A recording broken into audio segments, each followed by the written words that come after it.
बॉयबर Joy नामी समंदरी तूफान बहरा अरब के साहली इलाकों पर तबाही लाने की तैयारी कर रहा है। तूफान पाकिस्तान और इंडिया के कई इलाकों में तबाही ला सकता है। ये तूफान पाकिस्तान के केटी बंदर और इंडियन रियासत गुजरात के दरमियान 150 किलोमीटर के इलाके से टकराएगा। इस वक्त ये कराची से जनूब की तरफ है और शमाल की तरफ बुध के रोज टकराएगा। 15 जून यानी जुमरात के रोज ये केटी बंदर और इंडियन रियासत गुजरात से टकराएगा। टकराने के बाद भी इसकी शिद्दत में कोई कमी नहीं होगी। ठट्ठा, बदीन और सजावल में तेज आंधी और बारिश होगी। तूफान के मरकज में ये तेज आंधी 180 किलोमीटर फी घंटा होगी। तूफान में समंदरी लहरें 30 से 40 फुट तक बुलंद होंगी। 17 जून तक बारिशें मुल्क में मुतवक्को हैं। कराची और हैदराबाद में 14 से 16 जून तक बारिशें मुतवक्को हैं। तूफान से आने वाली तेज़ हवाएं बहुत नुकसान फैला सकती हैं। बाबर जॉय तूफान एक साइक्लोन है जो कि दूसरी मर्तबा बहरा अरब में समंदरी तूफान की सूरत में आया है।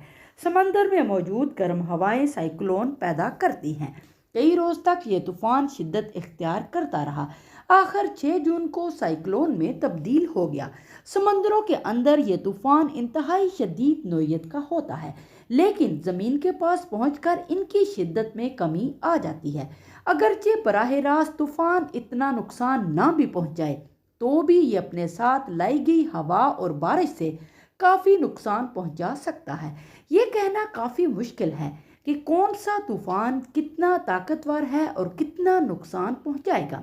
इसके सिर्फ सिमत का अंदाज़ा लगाया जा सकता है। इससे ये फ़ायदा होता है कि इसके आने से पहले हिफाजती इंतज़ामात कर लिए जाते हैं। रवां साल बहरा अरब में आने वाला तूफ़ान मोचा था। ये बांग्लादेश से टकराया था।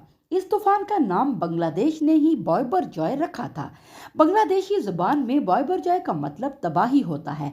इस तूफ़ान में 60,000 से ज़्यादा लोगों के मुतासर होने का ख़तरा है। लोगों को नकल मकानी के लिए कह दिया गया है। इस तूफ़ान की वजह से पाकिस्तान में बिजली के मुतासर होने का खदशा है। तूफ़ान की वजह से बिजली की लोड शेडिंग में भी इजाफा हो सकता है। हुकूमत पाकिस्तान और पाक फौज तबाहकारियों से निपटने के लिए इंतजामात कर रही है। कराची के साहली इलाकों में जाने पर पाबंदी आयद कर दी गई है। माहीगीरों को मछली पकड़ने की भी इजाज़त नहीं है।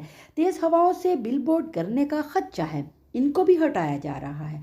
आप भी साहली इलाकों में जाने से गुरेज करें।